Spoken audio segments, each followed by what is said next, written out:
we I'll be adding our guest shortly so we could comment. Miss Joanne, please can you confirm if you can hear me, ma? Yes, I can. I can hear you. Can you hear me? Okay, yes, I can hear you. It seems to be very distant, but I can hear you. Thank you. Okay.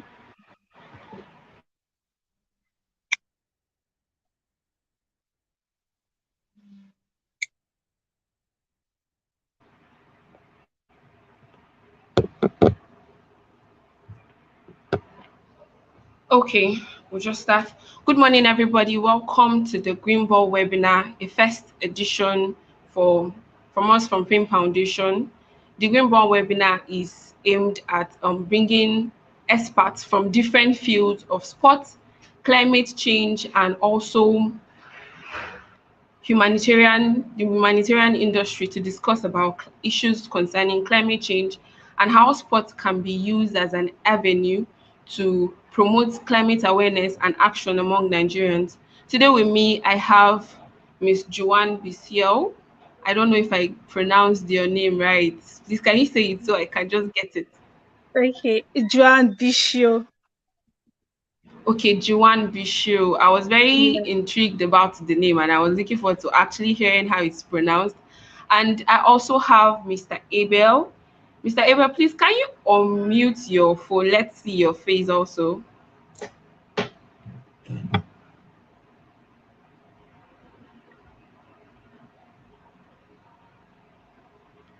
Mr. Abel, please can you hear me?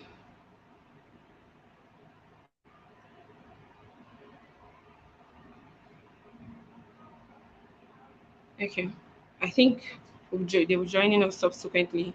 Okay, for this edition of the Green Ball webinar, we have six amazing speakers who will be speaking from different fields. They'll be speaking on they are from different fields of climate change. Like we have the beautiful Miss Joanne. She's a media and communications officer with Ecobata. So we have subsequent. We'll also be having Mr. Olumide Dowu joining us. We'll also be having Miss Ijeoma Okigbo. I really hope I pronounced that name right. She's also a sports personality, an expert in the field of sports, and also the founder of Girls Aspire Sports Initiative. They'll be joining us on this conversation. But before they join us, we just jump right in and we start with the national pledge, which is our country's national prayer. So, Miss Joanne, do you mind leading us in the national pledge? Okay. I I pledge to Nigeria, my country. To be Sorry, can I start? faithful. Yes, ma, To be you faith. can. Okay. Sorry.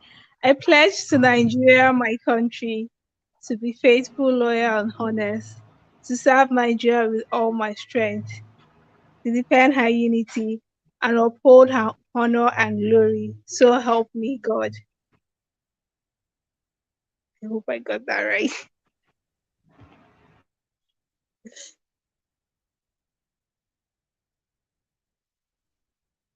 This face, Mr. Abel, please. Welcome, Mr. Abel. Please, can you unmute your mic so we hear you? Nice to meet you all, Joanne and Anna. Pleasure to be here. Okay, it's nice having you on this space. Thank you very much for joining us today. The next thing on our agenda is the opening remark for our guest who will be taking that is not yet on. So we'll just jump right in and hopefully we have the other speakers join us. Okay. Today on this conversation is Mr. Abel B.S. I can't pronounce the surname also. Everybody really has a Ga- very short but it's okay, so Gaia. Mr. Abel. Okay, Gaya. He is a deputy research manager at Clean Technology Hub, Nigeria. He holds an MSc in development research and a practitioner involved in climate action, clean energy, access to access to clean energy research and sustainable development in Africa. He has supported research conducted by the Africa Mini Grids Developers Association, right? And currently co-leads a project aimed at supporting two Nigerian state governments in developing renewable energy policy roadmaps. His previous work at the Busara Center for Behavioral Economics to advance application of behavioral science in Nigeria and the global south. He's also interested in the history of economic development, the politics of development, and the challenges in facilitating sustainable development in West Africa and in Africa in general. Also, on this conversation, I'm intrigued we have females on this conversation. So, allow me to be biased. Also on this conversation is Jiwan Bisiel. She is the communications and content manager of EcoBatter. She has helped to define EcoBatter's brand and improve EcoBatter's reach. She's a creative who shares stories about environmental sustainability via social media platforms like YouTube and Instagram. She's passionate about environmental sustainability and believes everybody should be. So, welcome to this conversation. Thank you. Thank you. I would love to give about a minute or two to let the other participants of this conversation join us. I think it would be kind of unfair to start without them. So I'll just would give them about 2 or 3 minutes while I still send them a reminder to join us also. I hope you don't mind. Mhm. No. Okay, thank you very much.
Hello, everyone.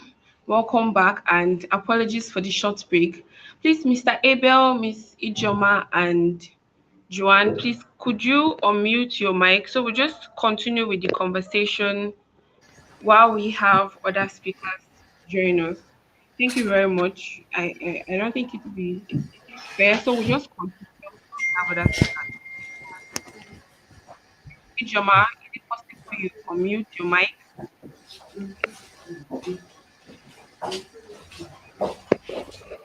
Yeah. Hi, good morning.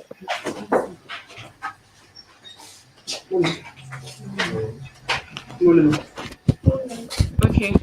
Joining us also the beautiful Miss Ijoma Okigbo. Earlier before you joined us, I said I was going to be biased for the ladies because we just have to in this conversation, so they should allow me to be a feminist today. Okay, Miss Ijoma is a sports journalist with the news agency of Nigeria. She's also the founder of Girls Aspire Sports Initiative, which is aimed at promoting girls' participation in sports. Miss Ijoma reports all sports but has a bias for cricket and tells stories of women in sports. She's passionate about improving herself and championing a better society for girls through sports. And she is ready to dish out of her wealth of experience and knowledge. So we'll jump right into the conversation. My first question would be what's climate change? I think I would direct that to Mr. Abel. Please, we just want a layman understanding of what if you want to tell climate change to a layman, what will you tell him? Like, what is climate change?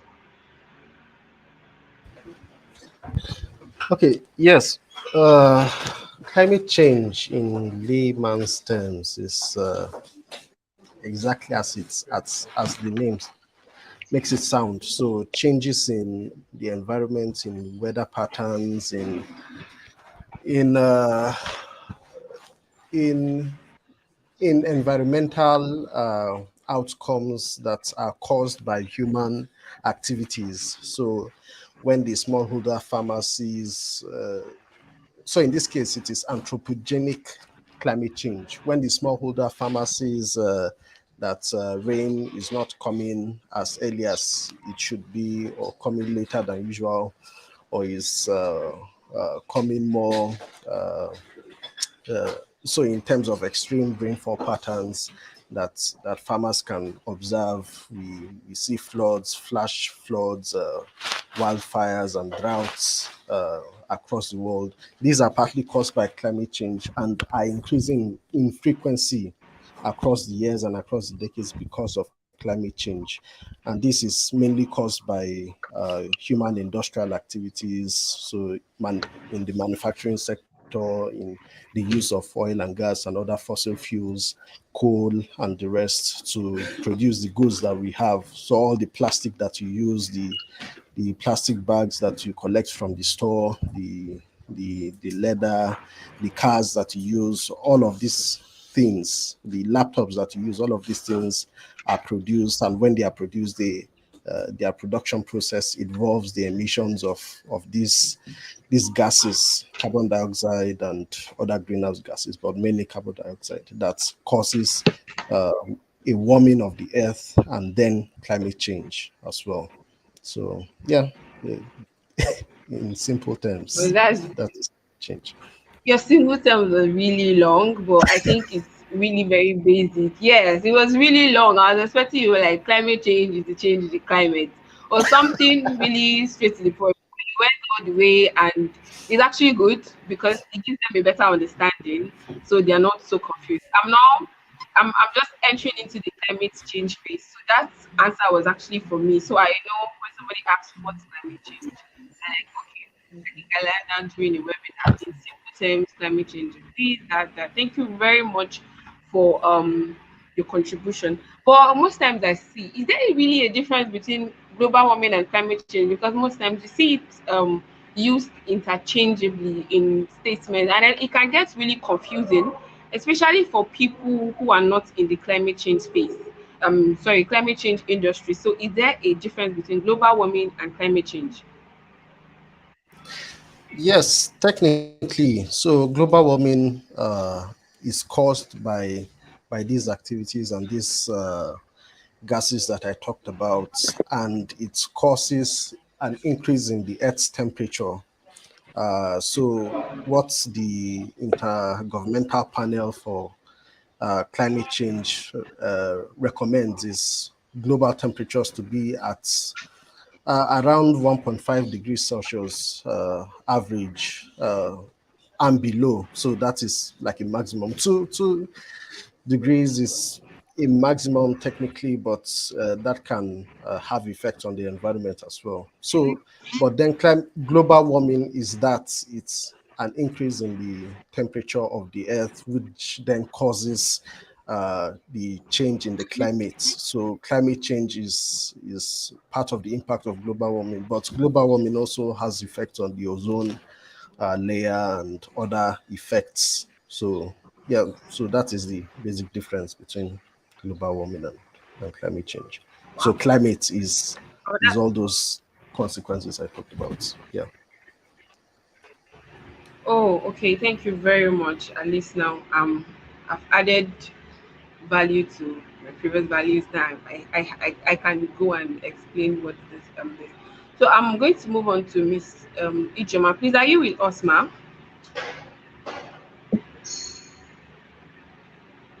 Hello, Miss Ijoma. Okay, I will just move on to when she joins us subsequently. So, Miss Joanne, you are a content, you're a creative, a content. I think they refer to your terms as the social media gurus of the 21st century. So, Mr. Abel has given us a broad view of what climate change and the differences between climate change and global warming. Sorry. So, do you think there is enough awareness on social media spaces for Nigerians, because we know Nigerians have extremely terrible climate change attitude, or we do a lot of things that it has adverse effects on the climate. So do you think there is enough awareness on the social media space, because that's where if the social media is a platform you can use to reach out to a wide range of people. So do you think there is enough awareness for Nigerians on climate change issues, and also education and sensitization on how they could be able to take climate actions? Yes, unfortunately, there is not enough awareness, especially in the Nigerian space. It's almost like anything that has to do with climate change just happens in a few boardrooms and a few webinars and it ends there. And the general populace of Nigerians are not taking along in the sensitization of the climate, the environmental issues that is plaguing us. We, for instance, recently, it's the rainy season, it's the peak of the rainy season in Nigeria.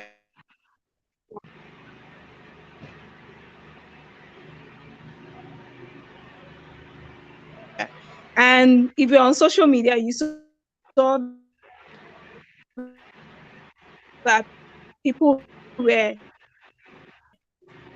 sharing videos of the flooding that was happening in Lagos.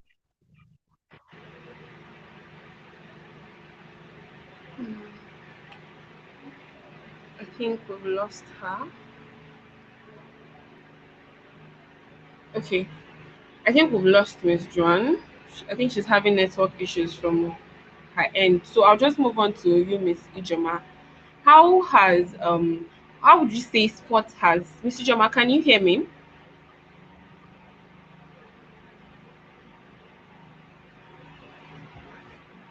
Hello, Miss Ijoma, can you hear me? Kindly unmute your I can. mic. Okay, thank you very much. How would you say sports has contributed Can you to hear me? climate change? I Yes, can hear you, ma. So my question is, how do you hear you. think sport has contributed to climate change?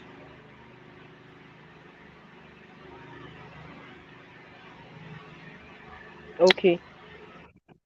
So can you all can hear me, right? Yes, we can hear you, ma. You can hear me. Yes, ma. Okay, so great. Great to be on this platform. Just like our attention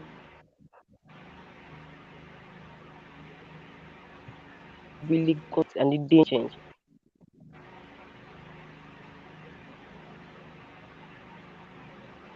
But the world is an activity that is involved,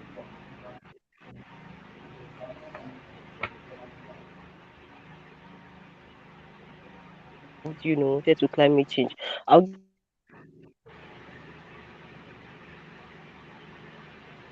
an doing research, use the Formula One, emit various forms of carbon dioxide, which in one way or the other could be contributing or will be contributing to climate change. Aside that, also we can also look at fans. Fans come to watch matches here and there, and they come with their cars. There are also different forms of. Let's also look at teams who travel from one country to the other. They go by air using different, all those forms of activity, increase or produce different forms of emission. Let's say carbon dioxide emission that affect climate change itself. So to say the sports on its own contribute because of course they are humans, they are human beings. It's human beings that are involved in sports. So individually on their parts, they contribute to climate change. But of course, we expect that some of these federations are trying to do as much as possible to try to curtail what happens.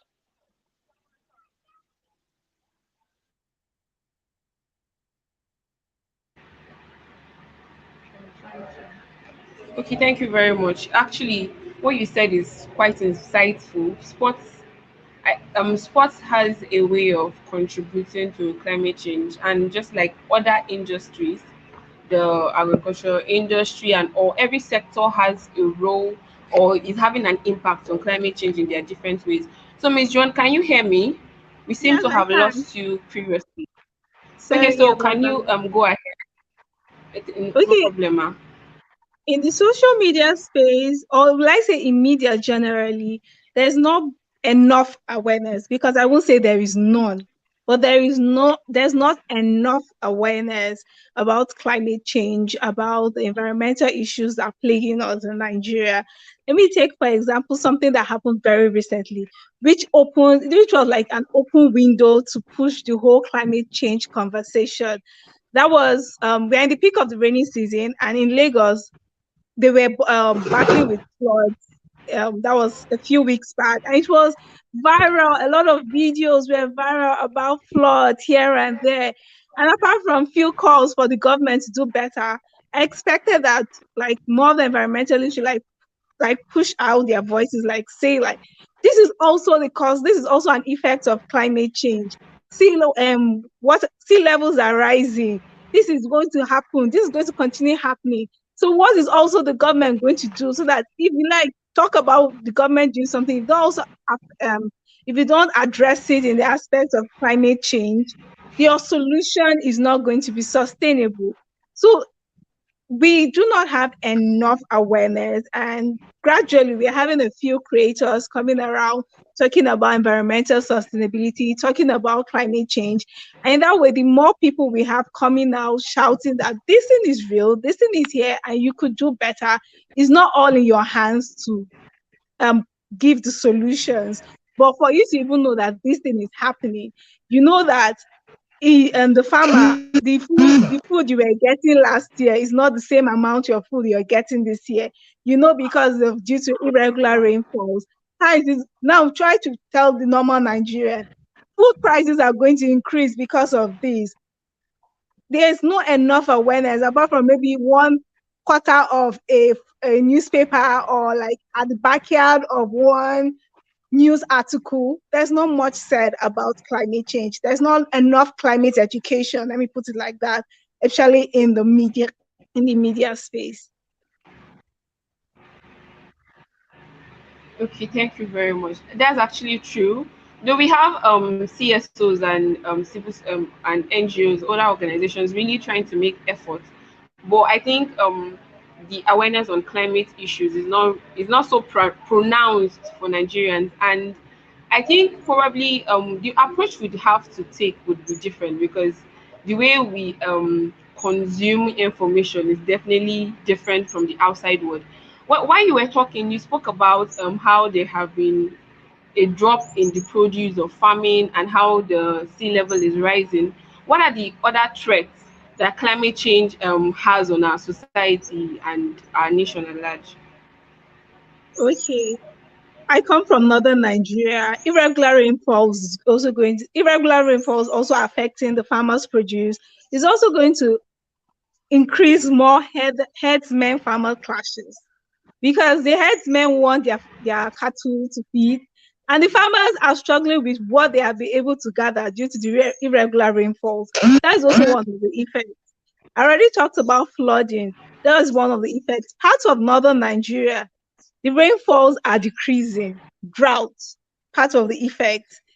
In some other states in Nigeria, the rainfalls are increasing more than how it used to be. That's also part of the effect. So it's not just about lower rainfall. Higher rainfall is also part of the effect of climate change.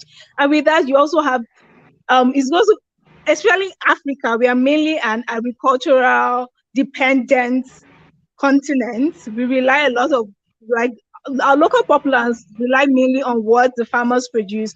So when you now have issues with the agricultural sector um due to climate change, you're now going to have food shortage. You're going to have increase in food prices that we are already witnessing. You're going to have mass migration, people leaving Japan because they want to get better situations in other parts. All these are all effects of climate change, and we don't even know we are already experiencing it because the awareness is not out there.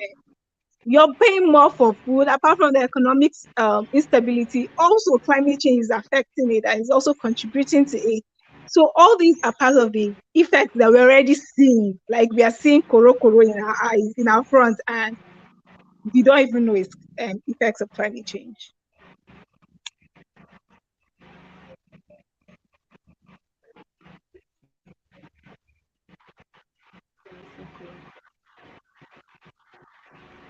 Oh, I like the fact you said you are seeing it kuro, and we are really not doing so much towards that. Like it's glaring in our eyes. To confirm what you said, I come from a family where farming is also like a side hustle for them.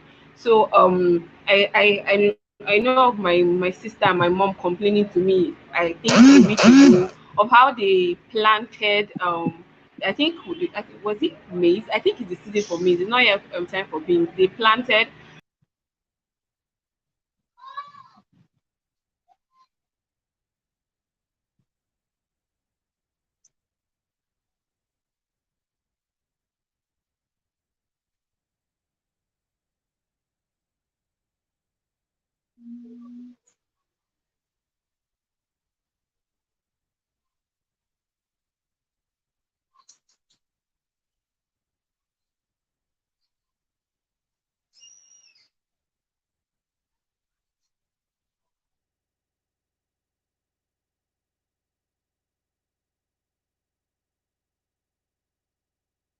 Um, Sorry, can you hear me? Yes. Hello, can you hear me? I think I went off the minutes because of the Mhm. network. Okay. So I earlier was speaking about how they were complaining that it's I think the seeds, I'm not really so conversant with farming. I only know things related to gender and humanitarian things. So they were complaining about how the seeds, I think they were dying off, or they were getting rotten because there was no rainfall. Some of them already had a bit of water, and then the water is not enough for them to grow properly. So they've rotten, some have just died off. They had to now replant. So that's extra cost, and it's affecting the economy because extra cost means they have to find a way of fusing that cost into their expenses. So when they are selling it, it's definitely going to be a bit higher of some sort. So I'm moving on to Mr. Abel. Hello, Mr. Edward. Can you hear Hi. Yes. me? Okay, thank you very much. Okay, I'm actually looking forward to this answer. We know there are a lot of things about research, and I think I asked you, I want to get, can you hear me? Sorry. Yeah, you're breaking. I'm not sure if it's just me. Okay. Okay, so I said they have been, Ms. Joanne have been away answered that question, but she spoke about it in the social media space. So I want to Oh. rephrase that question and ask if from your research, and because from your bio and all, you are into research and a lot. So would you say Nigerians are aware of climate change in that is affecting everyone? Because it's a global issue right now. From your research, are Nigerians really aware? Yeah, so that is a major problem, not just in Nigeria, but across Africa and across the developing world. Normal people, the average person does not really care about climate change at the moment. And so you see the pattern in the attention given. So when you ask people if they know solar, for example, many more people will tell you yes, they are aware of solar than climate change. So if you look at Google Trends search, for example, solar, if you type in solar, it's 150% more popular than climate or climate change. And so you see the pattern in that, because it has some economic benefits to people, in a country where energy poverty is extremely high. So it has become uh, a more popular element within that space of climate action, whereas things like plastic use and climate change itself are less popular because people don't see immediate benefits to being aware of them. And as Joanne has said, this is partly because of the media and also the fact that many people just care about their livelihoods and what to do. And so if you frame these things in terms of the benefits to them, like for the smallholder farmers, there are there are there are innovations in micro insurance, for example, that enable them to insure themselves against extreme rainfall patterns. So they pay when they buy fertilizer, they have a scratch card in the fertilizer, and then this is being experimented in northern Nigeria, and then they can pay. So in the purchase of that fertilizer, they've effectively paid a premium. And so when they have lower rainfall than expected or droughts, they may be able to get something. So it is through those means of economic benefits that people tend to become more aware of climate change or climate action. And it is partly through those means, as well as the media and civil society and teaching these things in schools, that we spread awareness of climate change. But then awareness does not automatically mean climate action, because part of the problem is that the actions that may be taken, people may say, climate change is just they may believe that climate change, they are aware of the notion of climate change, but then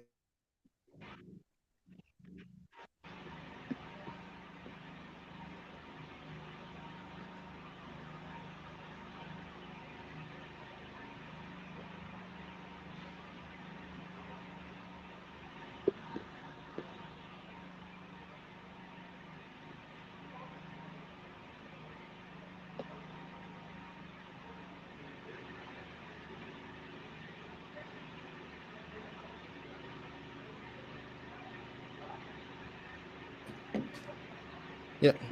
Can you hear me now? Yeah, we can hear you. I think we lost you at where you said people are aware of the notion of climate change, but and I think they're not aware of climate actions, or they are not informed on how to take climate action.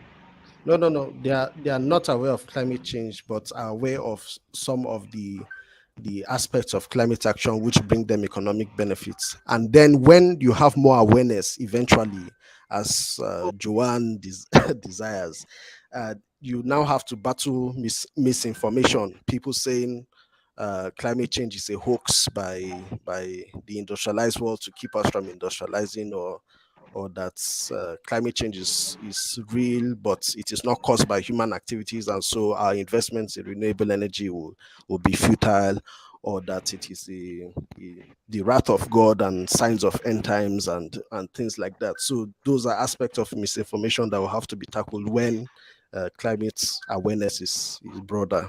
Yeah. Wow.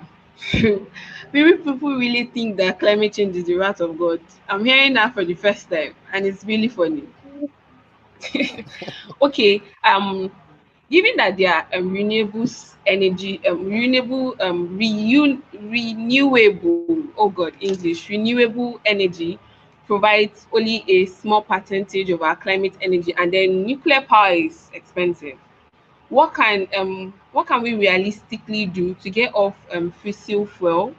I think Nigerians is really dependent on that. We're using petrol, there's diesel, there's gas, and there's a whole lot of things. What can we do to get off of those fuels?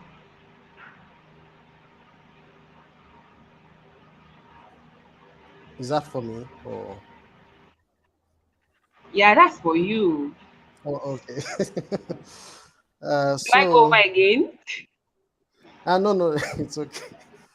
Uh, so, Okay. uh, so in general, Africa has a large energy deficit uh, and energy poverty, including Nigeria. And so that is one of the reasons why some propose it as an opportunity for us to leapfrog instead of going through complete reliance on fossil fuels. Then we can now leapfrog into uh, renewable energy systems. So generally, there are mini grids, for example, and solar home systems, for example, that can be used to connect non-electrified communities and off-grid communities. So communities that are beyond the national grid, and also communities that are served by the national grid but receive less energy, less electricity that they require. And across Africa, we need to build about 150,000 mini grids uh, across the continent by 2030 to achieve universal uh, energy access. And this requires billions of dollars. For Nigeria, it requires about $27 billion estimated to achieve this. So we have a large problem in our hands and very little time because of uh, intensification of climate change over the years. So there are various schemes that have been introduced in Nigeria. For example, the Rural Electrification Agency, for example, was introduced to help electrify rural areas across Nigeria. And they have been doing a lot of work, but uh, within Nigeria and across Africa, it is still very limited. And so there are challenges to scaling these interventions.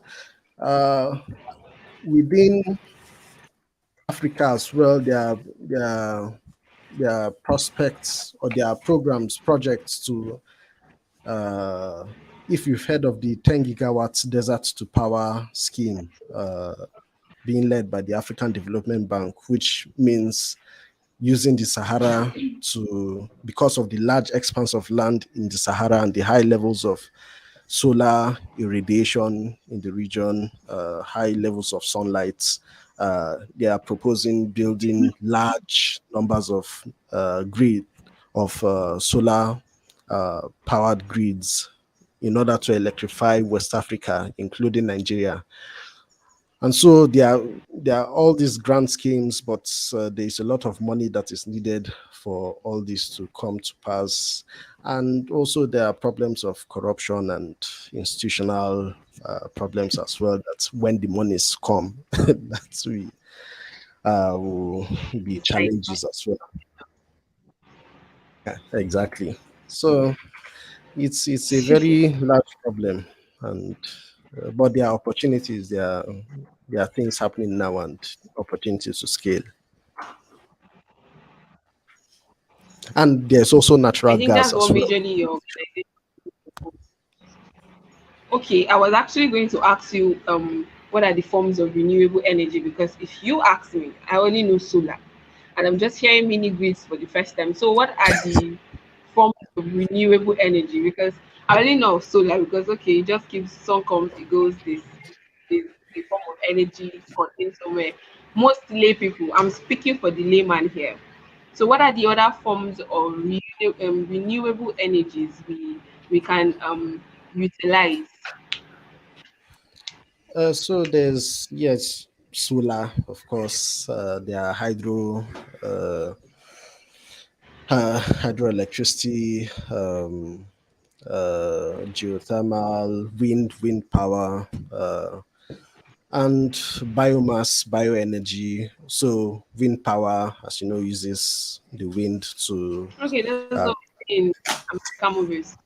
okay, yeah, yeah, and when I mentioned mini grids, uh, so a mini grid typically can like electrify about 50 to 250 or 300 households at the same at a time. Wow. So it is like a larger version of all those solar panels you see on each house. Those are called like solar home systems. But then that is for a house. But then if you want to electrify like 250 houses at a time in a community, you can install a mini grid. So if you see pictures of that, you see a lot of panels uh, just outside the community or in a large expanse of land in the community, which connects all these households in the community at the same time using solar or hybrid, so solar or and diesel or just solar. So these are the different types, but majorly in Africa and in Nigeria, it is solar that is being invested in because in our Utilize. position in the world, we have a lot of solar irradiation. I'm really intrigued at how especially the northern part of Nigeria. Like I'm really surprised why our government have not come to really we are aware of solar energy, but I'm really wondering why we're not really using it in the north, especially up north where I come from. It's really sunny.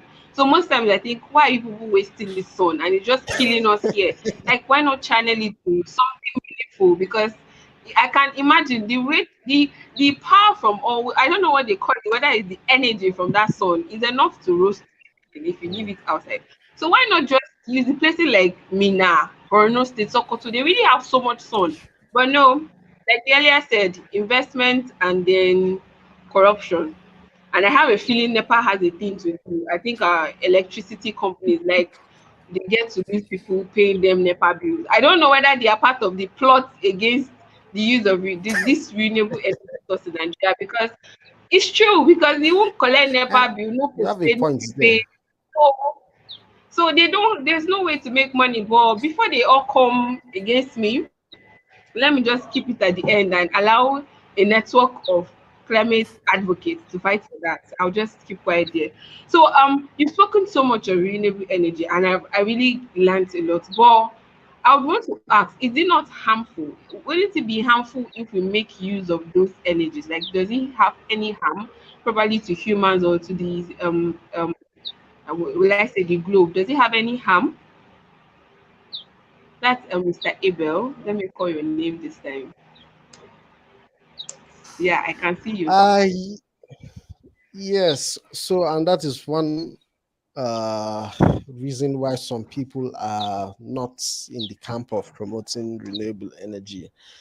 Uh, so, in extracting, especially at both ends of the value chain, in extracting the raw materials needed to produce, say, to make solar panels, and then at the disposal phase when these panels and other components have reached their end of life cycle about 20, 25, 30 years later.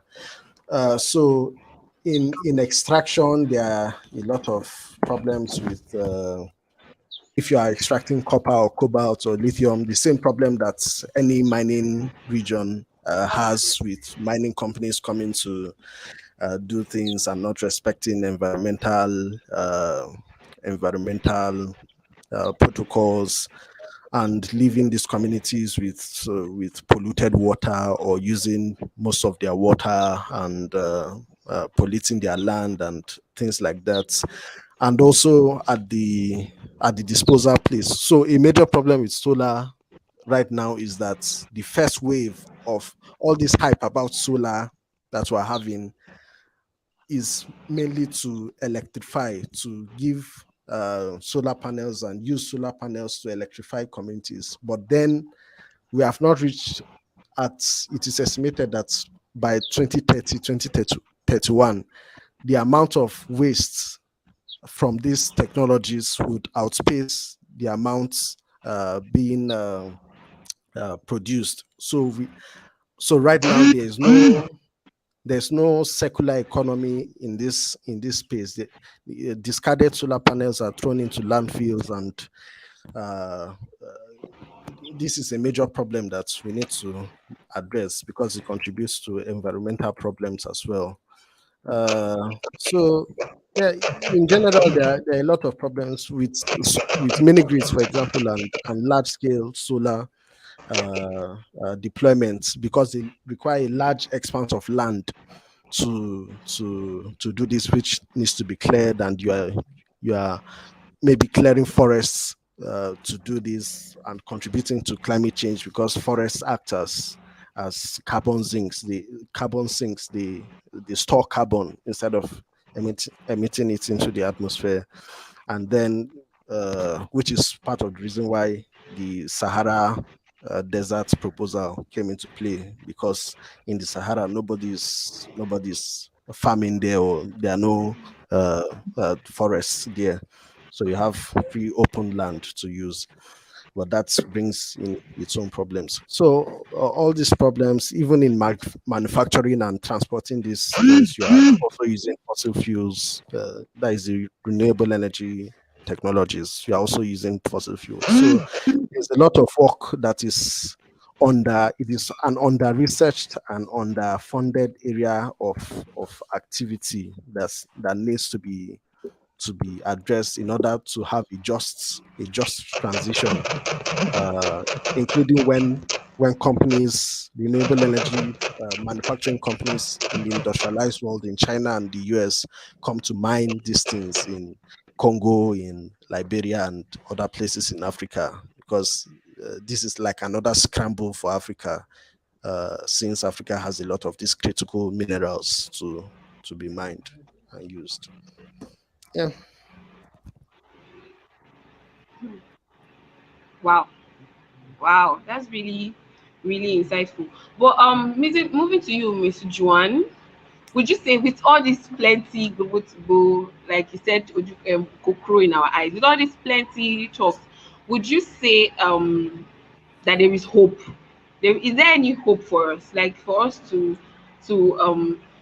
hopes to finding solutions to all the halas we are facing everywhere? Is there still hope for us? Especially, let me just come down. Allow me to be selfish. Is there hope for Nigerians? There's hope for Nigeria. There's hope for everybody.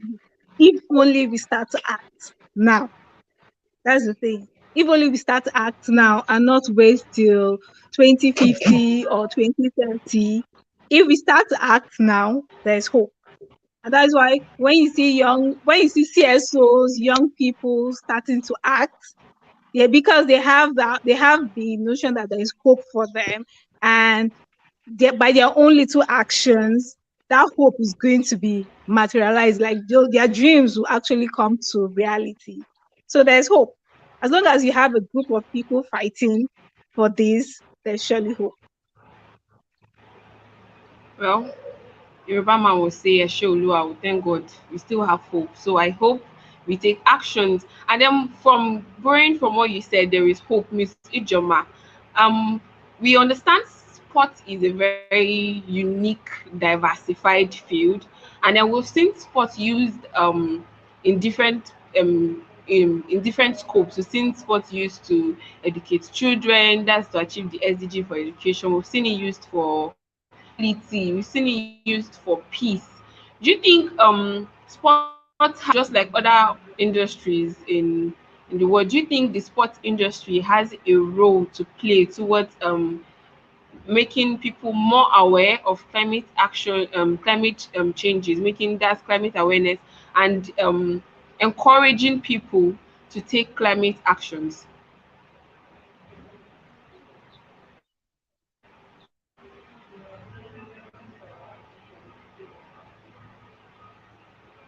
Hello, Miss Ichoma, did you get my question?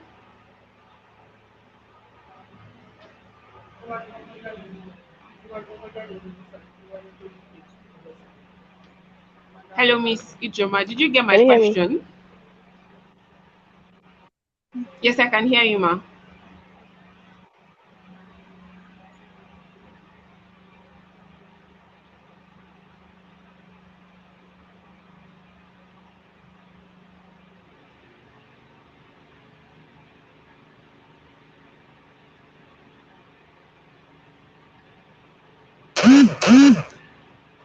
Okay, I think Miss Ichoma, you need to unmute your mic. I can't hear you.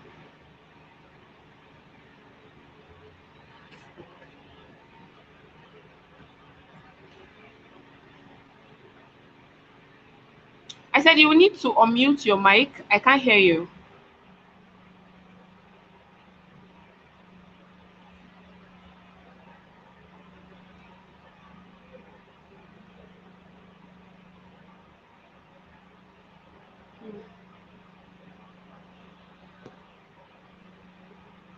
Okay, I probably think we have lost that. So let's just move on. Ms. Juan, what do you think societies and organizations can do to contribute towards climate action and awareness? Okay, so to the best of my knowledge, yeah, some of them are already doing the work, doing sensitizations, doing community outreach, giving back to the community and doing the little they can do. But more still needs to be done because we want them to be able to do more than just getting awareness or recognitions for themselves, but instead actually doing more work to actually helping the people. And that includes getting into the dirt with these people. It's not just about come to tell them, don't cut trees again because we are using carbon sinks. If we don't cut trees, how are we going to cook? So, like being practical and being realistic in offering solutions to the local populace, because believe it or not, you have to actually believe it. Nigeria or Africa as a whole, we are poverty stricken. And that is why we have no choice than to do the unsustainable things just because we have to live. You tell me not to cut trees. I cannot afford to buy gas. So um they also have to push for change at the government level. It seems like we are leaving all those elected officials go away scot-free. They also have a role to play. So the CSOs should also push and hold them by their collars. They need to sign the bills that will help people with energy poverty, with period poverty, with education, and all these things that all compares to helping us helping to do the climate action. So the CSOs need to do more about being more realistic in the approach to the local populace, and they also need to push more for I think there should be more lobbies. They should push more for the government to do more. There should be more lobbies in the House of Representatives. There should be more lobbies in the Senate to push more for laws that actually work, not just laws that are there on paper or on screen, but laws that and bills that actually work.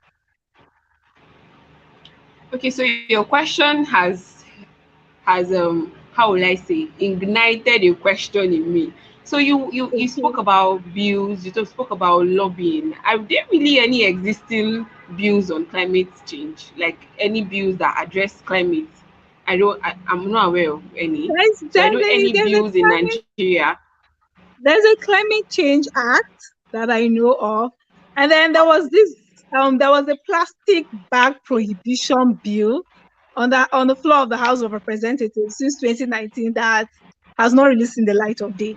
It has just been there. It has not passed the first reading. It has not gotten to the second reading. It has not been sent to the Senate. So it has just been sleeping somewhere since 2019. So it's just promises. We are going to do better. We are going to do this, but we're not really seeing the thing. We're not seeing let's say we're not seeing the juice of what we want them to do. Wow. Okay, while you were speaking, we had Mr. Sensio. These names are like everybody just has names I can't pronounce. Mr. Batu just joined us. He's a legal practitioner and also a volunteer with Susty Vibes, an organization which is making climate action and also the issues of climate awareness relatable and practical to youth. So Mr. Sensor, please can you unmute your mic, sir, and also let us see your Okay. face. Yes, good afternoon. Good morning. I'm here. Okay, thank you very much for joining us. Welcome to the conversation. It's a delight having you. So, Miss Yes, Ijoma, I don't think I don't can you hear me now? Hello, can Yes, you I hear me can now? hear I you. think you've unmuted Sorry yourself. about that. I think it wasn't Okay, clear. thank you. No problem. So, my question before we seem to have lost you was Yeah. we see that sports has over the years been contributing to a lot of other fields and issues. We use sports for peace building, climate change, education, gender equality, and other aspects of issues facing our society. How do you think sports can address the issue of climate awareness and also inspire people to take climate action?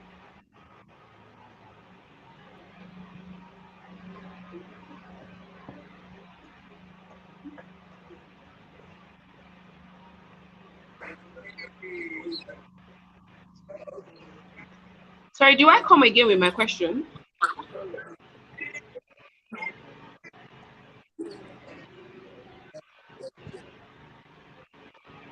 Hmm.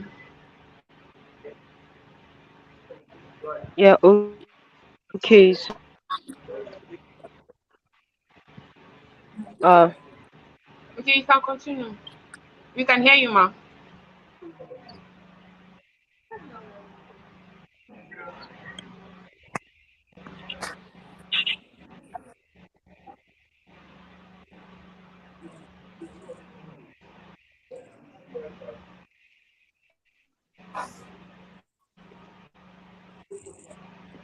and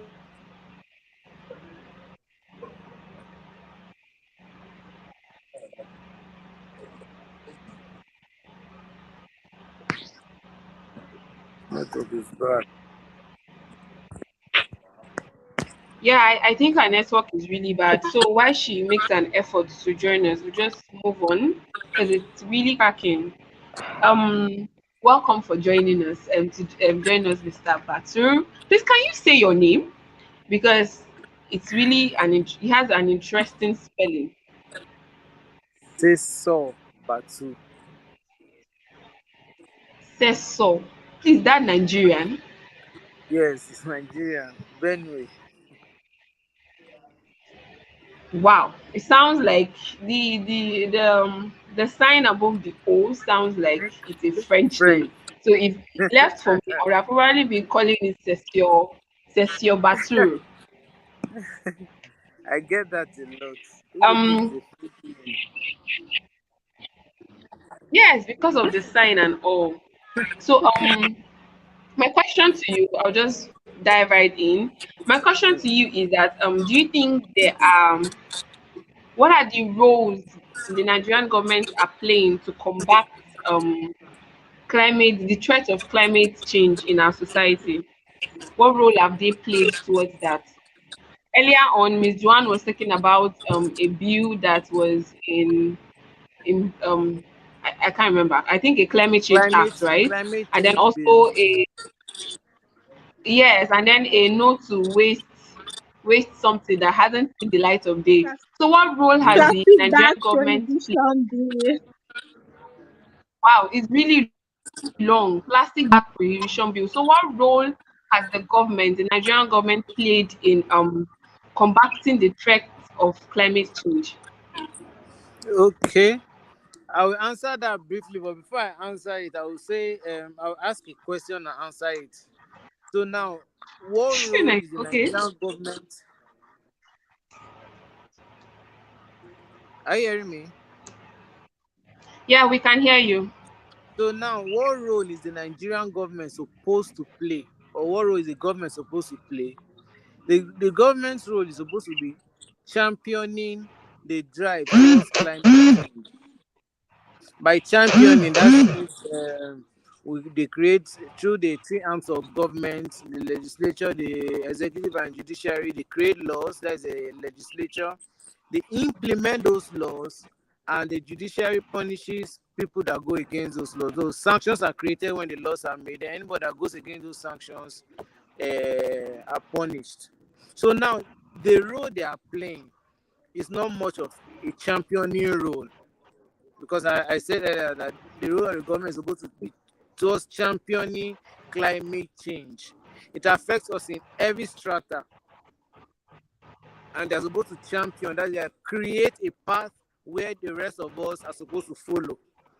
So even if people are supposed to support climate change from a private perspective or NGOs and all, it's supposed to be in line with what the government has set forth. So the government has not really championed the fight against climate change, or has not been at the forefront, so to say, in combating climate change. So the role is there. I think it's not a matter of whether they know what they're supposed to do, because they do know. From the treaty they signed in 2015, the Paris Accord in 2015, it shows that they know what they want to do.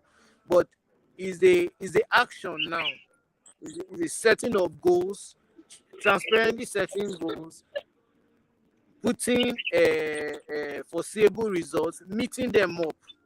And I think in that aspect, government has failed. Recently, they just signed in 2021, they just signed the climate change. The bill was signed into law and it became an act. And there's this budget thing of setting a budget 12 months before. And we know now it's just laws. It's just laws. So if we are supposed to move past that, we must set goals. So it's when you set goals that, because when you start with government is not doing enough and all, they all come like, oh, it's only government, they need help from outside. But before you are helped, people know what you are about, people know what you want, and so they say a clear picture of what you want and how you want to solve it, and they see where they can come in. I don't think government has done that properly. So their role, they are not playing their role properly. So the extent to which they are supposed to combat the climate change is not being done, and the help they are supposed to receive, if they were playing the role properly, they are not also meeting up.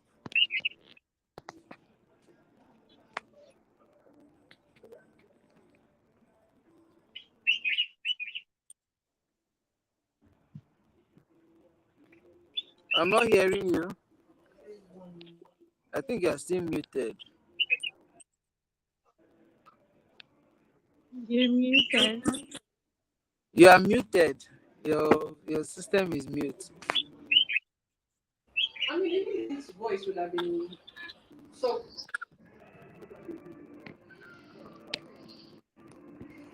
Network is really dicey. Yeah. No, no, no.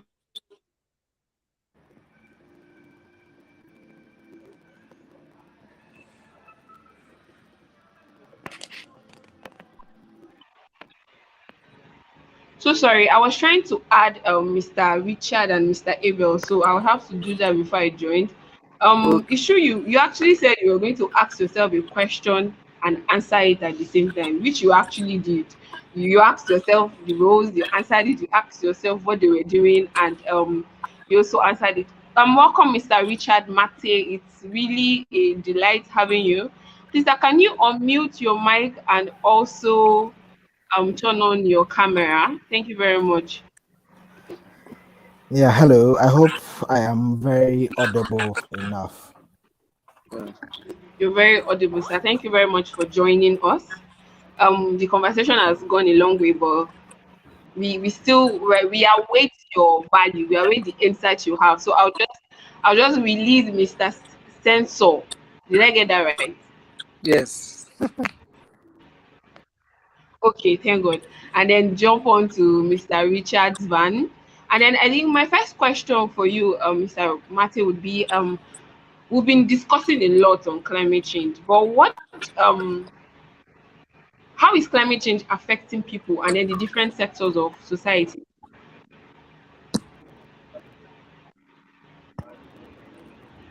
Thank you very much for the opportunity given me. My apologies for joining me late. I had issues with my internet. That is why. But I'm so grateful for being here. And climate change, as you mentioned, is affecting us Africans and young people in far-reaching ways. The impacts of climate change are very evident across the different regions and also the many sectors in society. When you look at human health, when you look at agriculture, food security, water supply, transport or energy, um, all these are expected to be much more affected in the coming years due to climate change. And when you look at the health and well-being of people, climate change has impacted us through extreme weather events, decreased air pollution, decreased air quality as a result of air pollution. You are looking at diseases that are transmitted by insects through food and water. When we also look at the agricultural space, lack of rainfall and the irregular rainfall pattern has affected our agriculture, and as a result of that has threatened food security. And in these current times, food prices have gone up due to the impact of climate change. And well, when we also look at water, some communities are really experiencing water scarcity due to the stress and diminishing water qualities that's as a result of the high temperatures and precipitation levels that we are currently experiencing. So when we look at climate change and its impacts across society and even people, with respect to young people, women and children, it is very evident, and it keeps going. The impact keeps increasing because of our lack of ability to take action or ambitious actions to reduce our emissions. So this is what I'll have to say. Thank you very much. Okay, thank you very much. That was actually quite insightful. But what are we actually doing? That's Miss Richard. What are we actually doing, or what are Africans actually doing to reduce or fight against the threat of climate change?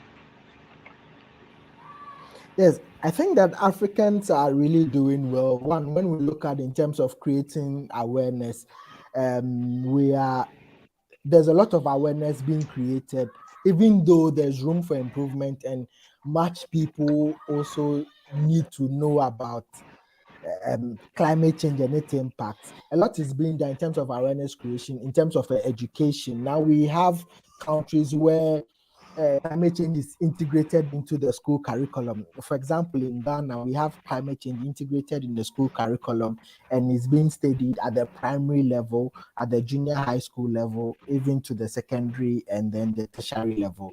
These are some of the initiatives that is being taken to create awareness on climate change. Also, young people are gradually getting involved in the climate policy discussions in country and also at the international level. Notwithstanding, there's much room for improvement, but when we even look at the last COP26 that was held in the UK, we saw a lot of young people participate in the COP. And I believe that having COP27 hosted in Africa would see a lot of young people actively engaged and involved in climate change policy discussion. So a lot is being done. Aside the education, the engagement in policy discussions, also countries are also taking, even though when we look at Africa's contribution towards greenhouse gas emissions, it's less than 4%. It's currently about 3.8%. But Africa is taking initiatives to reduce that small percentage of carbon emission contribution and also take action, because when you look at the globe, Africa is most affected by the impact of climate change, and it behoves on us to take more action to adapt to the various climatic impacts that we are facing. Thank you very much. Wow, you spoke about youth. I understand that a lot of youth are actually involved in climate, we are getting aware on what climate change is about and making efforts towards the fight against the climate threat. But how can youth be more involved? Because aside from youth who are we are in the social media world where we are all connected. So the social media space is how will I put it, is making people aware of what climate change is about, climate awareness and action and a whole lot. But how can we involve youth at the grassroots level? Because it seems it's where all the activities which are against our climate are being carried out. Ms. Juan mentioned tree cutting and then the use of firewood and a whole lot of deforestation and a whole lot of other activities affecting the climate. How can youth in the grassroots level be involved, be more aware, and then be more informed to take climate actions? Yeah, thank you very much. Yes, this has been one of the major challenges that we have been facing in terms of having young people at the grassroots level, at the local level, being actively involved in the fight.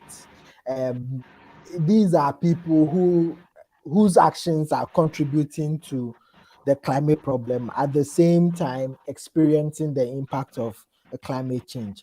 For us in Ghana, or with my organization, we have the Youth Climate Council that we have set up, and then this Youth Climate Council is to provide young people at the local level the avenue to actively participate in the climate discourse or discussions, both at the local level, at the national level, and also at the international level. The platform or the council is created to provide the avenue for engagement with government, with the private sector, the academia, and civil society organizations. What we do is that we provide capacity building training.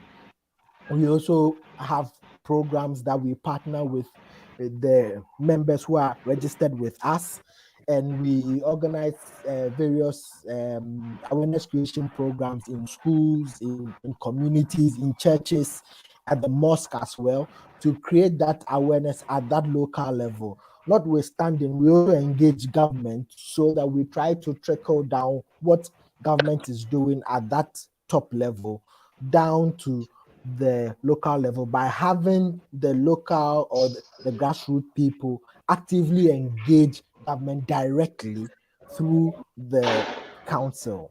So these are some of the initiatives that we in Ghana, specifically the Green Africa Youth Organization in Ghana, is undertaking to ensure that there is the gap between the grassroots level and the government level is bridged, so that there can be that concerted and coordinated efforts in not only increasing climate change education and communication, but also actions at the local level. Wow, that's really a great work you're doing there. Mr. Abel, can you hear me? Yes, I can. Okay, aside from the effort and Nigerian government, like effort in education, the efforts they are trying to make towards climate change and actions, what what other way do you think organizations can support them towards taking more actions or taking deliberate actions, finding solutions to the climate threats we are facing? Yes, okay. So, for example, with Clean Technology Hub, the the company is at the intersection of various lines of action. So, including, so if you talk of the government level, part of the problem was that it was the federal government that was engaging in all this action, while state governments were doing relatively nothing. And so part of our work is to help support as I mentioned before, as you mentioned before, Delta state governments and Ondo state governments to develop their own renewable policy action plans, and our engagement with the federal government is also with the Rural Electrification Agency, for example, which is tasked with expanding renewable energy access to rural areas and semi-urban areas, and which is being considered to expand into other areas as well. But also, we are also deeply engaged with the African Mini Grid Developers Association, and the Renewable Energy Association of Nigeria to advance industry action in the renewable energy space, for example. And so all the mini grids that are being developed in rural parts of Nigeria, uh, we are we do research on them, sometimes consultancy, and we the, we are able to see the processes for and opportunities for rural development even within that. So it is not just a matter of expanding energy access to these places that didn't have energy at all. You also have the problem that of where you give them energy, but then it is only being used for lighting and charging phones, and they don't have many appliances, and so you have these things not being profitable enough to scale. And so part of the solution has been improving productive use of electricity in these areas through providing them with solar irrigation for irrigating their farms,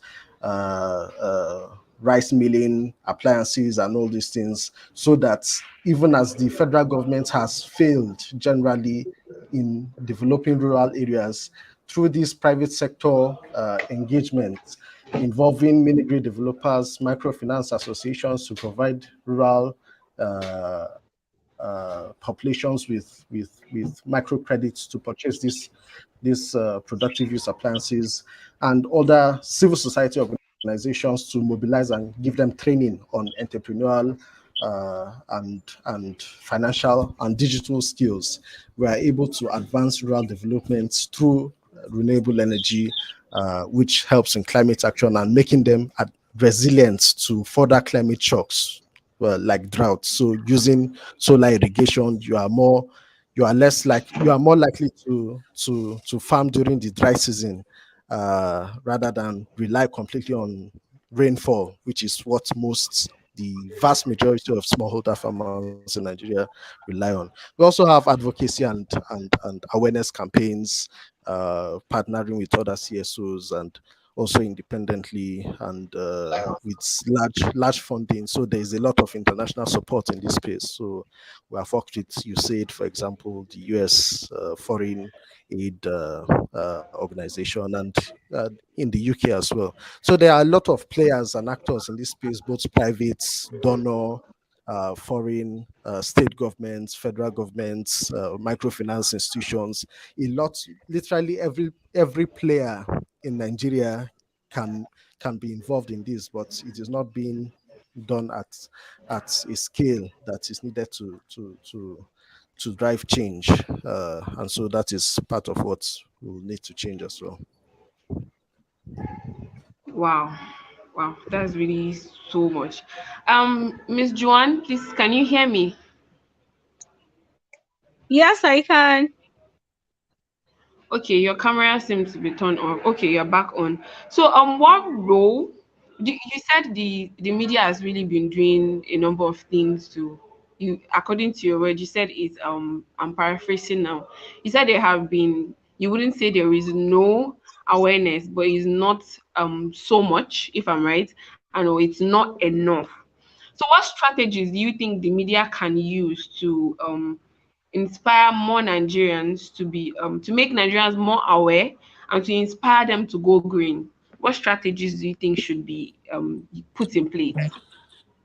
Okay, so in the aspect of new media, trying to do campaigns or trying to include influencers, people that are, like say they are the new and change makers on the social media space, could be one way to go about it. That's through the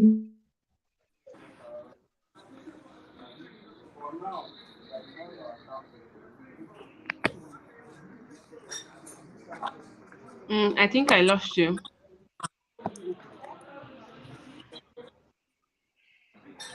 Hello, Miss Joanna, are you still here?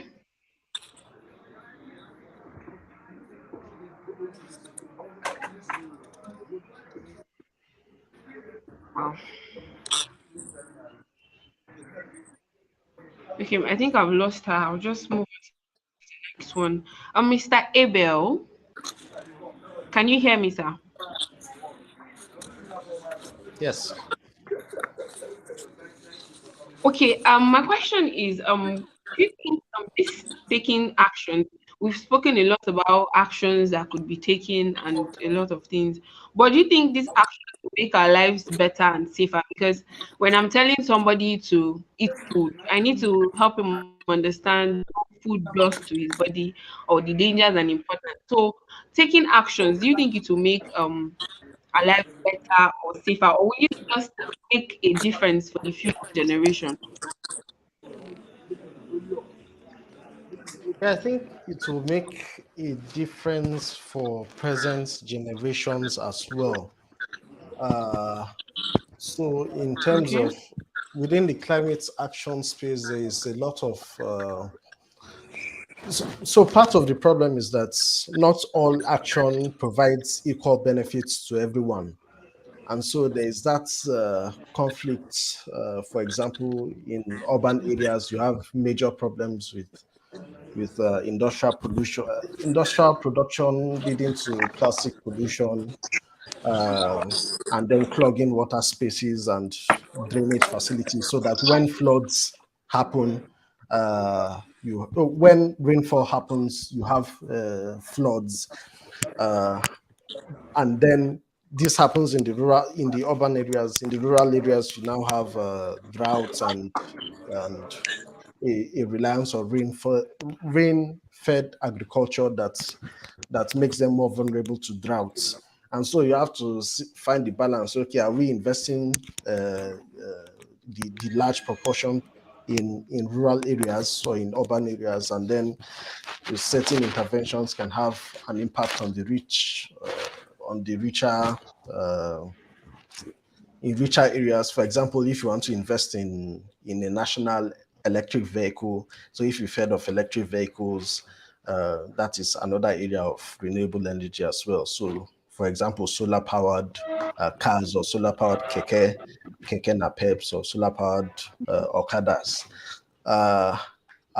And so the determining which to invest in, for example, kekes may bring greater benefits to people because it's a mass transit vehicle. People use it for commercial purposes rather than private cars, for example, bringing in Tesla or developing private car models using electric vehicles. So there are a lot of benefits that it can bring to Nigeria if we address all the barriers to access to finance, to corruption, to mobilization between different actors in the industry, and if we have there's this term that is all the a just transition. You ensure that the transition to clean energy is just and is equitable for people, for women, for example, and other marginalized groups in rural areas, in urban areas, and everywhere else. So yeah, there are real benefits and all the projections for clean universal energy access, say by 2030 or by 2050, is still within our lifetimes if all these things are addressed. Yeah. Wow, well, that's quite insightful. I think I'm trying to add Mr. Sensor to the live stream. Okay. Um, Mr. Richard, also, what strategies do you think can be done to inspire and encourage people to go green?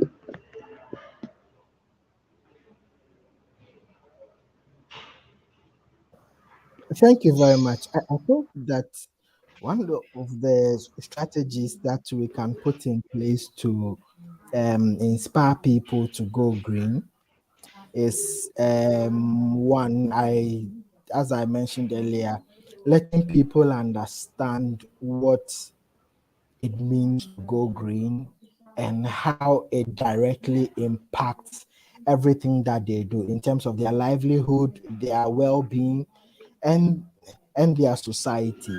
Because when people actually understand what going green means to them, what it means to plant trees, what it means to use renewable forms of energy, then they are able to appreciate how these solutions better their livelihood, better their well-being, and also safeguard their properties.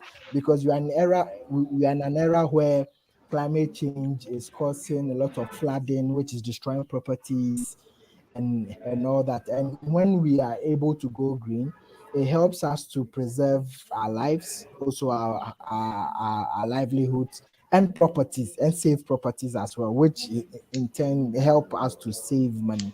Another thing is that we also have to come up with some innovative financing schemes to support people to go green. So, for example, as my brother mentioned, if people are supposed to go renewable to support their livelihoods, there has to be some incentive, either from government in terms of tax waivers on renewable energy products, which will make the cost very cheaper for people to actually be able to afford these technologies, and then they can use them to improve their livelihoods, which has socioeconomic benefits to them. I would also want to say that having very attractive policies that would help promote the economic lives of people, taking into cognizance climate change. Because currently, someone would say Africa has a lot of policy, or African countries have a lot of policies, but these policies have not actually taken into consideration climate change.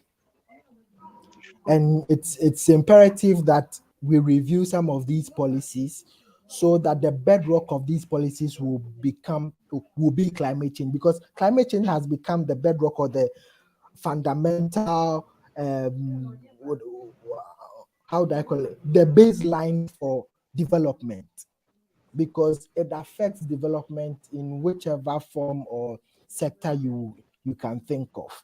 And the policies that we have as African countries does not take into consideration climate change, nor its impact on people. So we have to also reform or review some of these policies that we have to be able to support our development priorities and actions that we undertake. Thank you very much.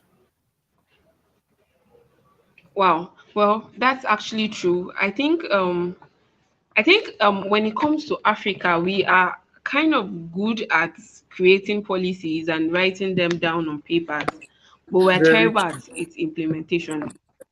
Like we're terrible at implementation. Thank God, Mr. Sensor, you just confirmed it, because it's leading me to the next question, which is actually directed to you. We have already established the fact that the policies, sorry, are not effective.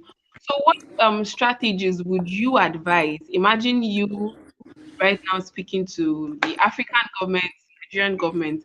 What strategies would you tell them? Would you advise them to initiate for better results in relations to climate change? Okay. I think this is a very good topic. We have spoken, all of us have spoken very well, and we have the fact that we have policies um, that are supposed to be Sorry, implemented. Mr. Batu, your video is off. Okay,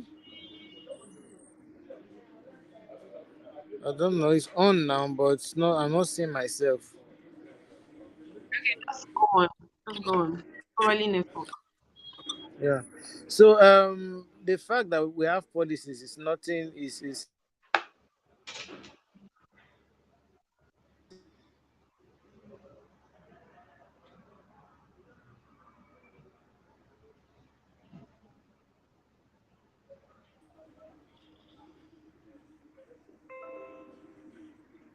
hello. Are we Hello, we hearing can hear me? you. Yeah, as I said earlier, Yes, we can hear you loud and clear. setting clear cut goals. What are your goals? These are the policies. These are our challenge. This is what we need to do. What are the goals? How are we going? That is what, when you are saying the goal, how do we achieve these goals? What are the goals? How do we achieve them? And one of the ways I think we can do it as a country, first as a government, because as I said earlier, government is supposed to champion a fight on climate change. We are championing. So others are, no matter the work, the enormity of work that others are doing, they are just joining in. You are creating the lead. So I think synergy is one very important role the government needs to highlight even more. Synergy, governmental agencies, stakeholders, then NGOs. Because, for example, Ministry of Agriculture, they have a role to play in climate, the educational system, enlightenment, national orientation agency.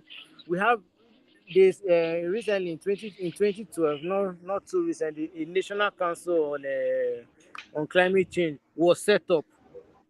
These agents, Ministry of Environment, and they are very many, come together and see how we can drive these goals and make them achievable. And I think that's one of the very major hindrances towards stepping into this fight against climate change and coming with it in full force. We are not synergizing enough. Policies are just set up, committees are just set up, and policies are just made and are left like that. They need to be goals, achievable goals. They must not be bogus. When you're talking about goals, we're not talking about very bogus things.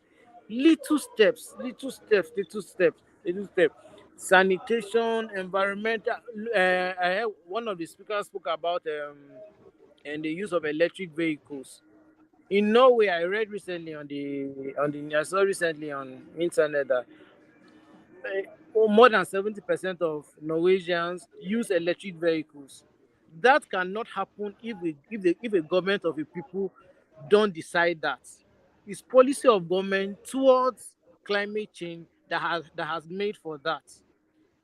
So it still goes to my point that I made earlier. Government is a champion. Government is the champion. They set the pace. We follow. And in Nigeria particularly, there are agencies already for this. We are not talking about doing anything new. There are agencies for this, there are councils for this. It's just putting our efforts together, having definite goals and meeting them. Wow. Wow, that was really insightful. Thank you so much. Um, it has actually been an amazing conversation. And then it has reaffirmed to me that anything climate is not really boring.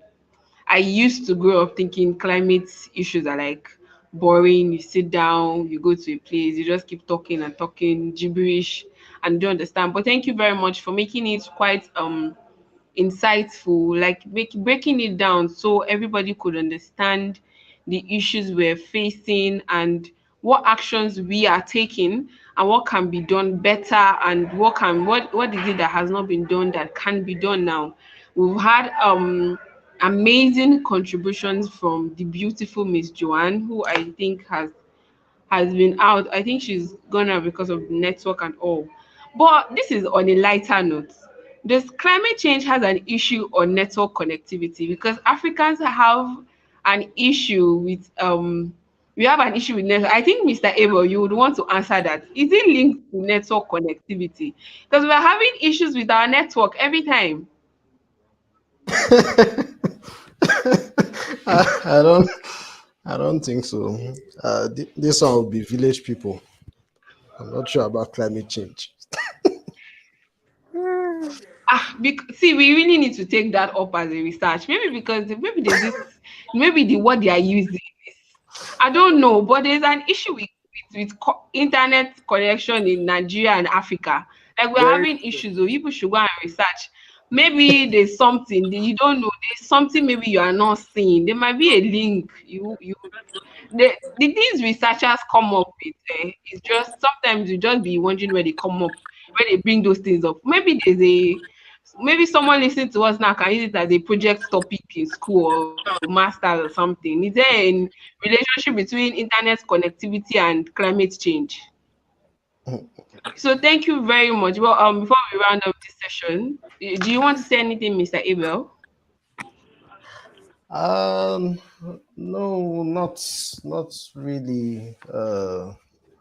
Not really. Okay, so Yeah. what would be your last word? What would be your last word for us on this webinar? Like what advice, what is this that you want to say that I did not ask you? I want you to what do you want to tell people or is it it can be around climate change, it can be around awareness, or it can be around encouraging them to take more actions. What's your last word for us?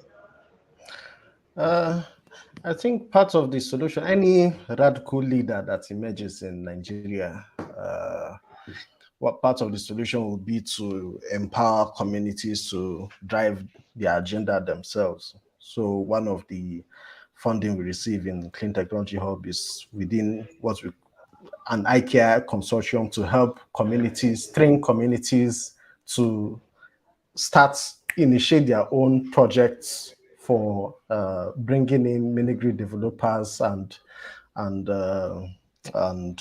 installing mini-grids to electrify their communities themselves. So we have seen things like that in Burkina Faso during the Thomas Sankara era. If you remember, he was a prominent revolutionary leader during that time, and he encouraged this zeal for rural communities to take matters into their own hands, build their own boreholes, and institute their own development projects. So this because of the vast expanse of Nigeria and the vast expanse of rural lands, we can't really do that based on centralized imperatives from Abuja or from the capital cities of these states. So we need more participation by communities themselves and more advocacy for that to happen. But yeah, that is me, Clean Technology Hub. over to you, Mr. Richard. What will be your last thought for us on this segment of this webinar? Well, I would like to say that we need more concerted and coordinated efforts to drive action on the ground to combat climate change. And I also use this platform to call on African leaders to consider just energy transition, empowering people in the localities in terms of the fact that we Africa is now looking towards natural gas as a transition fuel, which some have termed it as a good thing, but we've been exploiting oil and gas for a while now. And rather than it benefiting our communities, it's rather has had severe consequences on them. And this is the time, and climate change has also added to the toll of the worries and impact on these local communities. And it behoves on us to take action to look at transitioning so that we explore the many numerous renewable energy potentials that we have, so that we begin to become more energy efficient and rather than being fossil fuel dependent, because there will be a time where fossils will definitely fade away. And are we going to wait for us for that time to come and be stranded, rather than begin to plan now and take action so that when that time comes, we would have transitioned, we would have also increased energy access to communities, we would have also become energy self-sufficient rather than become more dependent on the West for energy and other economic sources. So I would say that the time is now for us to take action and take more ambitious actions. Thank you very much. Thank you so much. Over to you, Mr. Batur Sensor. Say so. Say so, Mr. Sensor Batur. Over to you. Yes. Okay. I would just say knowledge, action, and rewards. People don't know. We assume many Hmm. people know. Many people don't know. So no matter how you want to help people, if they don't know the help you want to give them, they fight it. So when you are giving help, you give help in such a way that it can be sustained, so that people can carry it on. So we need to do that. We need to, through our national orientation agencies and other relevant governmental agencies and NGOs that are working towards climate change, we need to sensitize people, let people be aware, let them know what is climate change, the importance of climate change, how it affects me in my community, and actions. We should take actions. The government has a role to play, the citizens have a role to play, and other partners have a role to play. If we are playing these roles together with the knowledge we have, it will go a long way. Then there should be rewards. People that rewards and sanctions. People that communities that are promoting climate change, organizations that are promoting climate change, there should be a way to bring them up, reward them. It must not be monetarily or anything. It can be. It can also. It can even be as little as even just saying their efforts, just making their efforts known to other people, the effort they have put in place. Then sanctions to people that, after government has set all these mediums, people that go against them, there should be sanctions for that. So knowledge, action, reward, and sanctions. I think with that we can start in having a more concerted effort on climate change, rather than creating policies in 2021, 2015, and so on and so forth. I think we have enough of policies. Let us act on them now. Thank you very much. Wow, that's deep. That is really deep. Thank you very much. Now, you people have said everything I want to say. So, what will I add now? Okay, I think my final word from everything I've learned from this conversation, I would be beyond webinars, beyond discussions. Let's go out, grassroots. Like I think it's how communicable diseases spread. When you tell one person about climate, when you tell one person about this particular thing, the person tells another person, and it's just the way COVID, it's not a good example, but the way COVID spread, it started from one person and then it keep on going to the next till the last, till we are fighting against it now. So imagine the force we take to, if we use that same approach to educating people.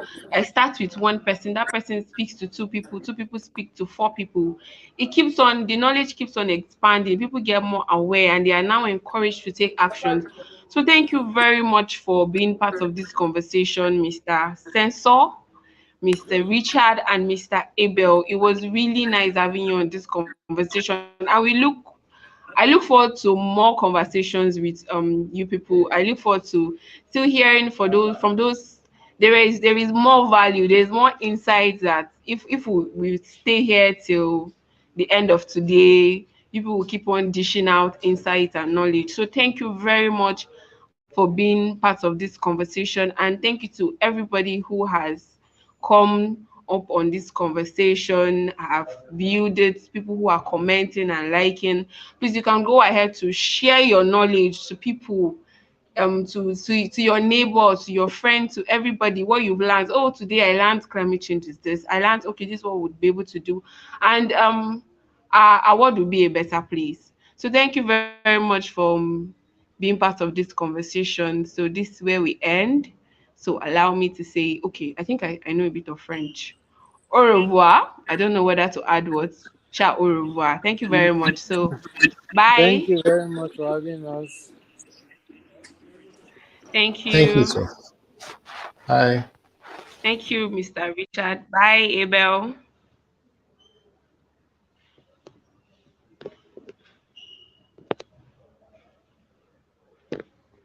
Mm, mm.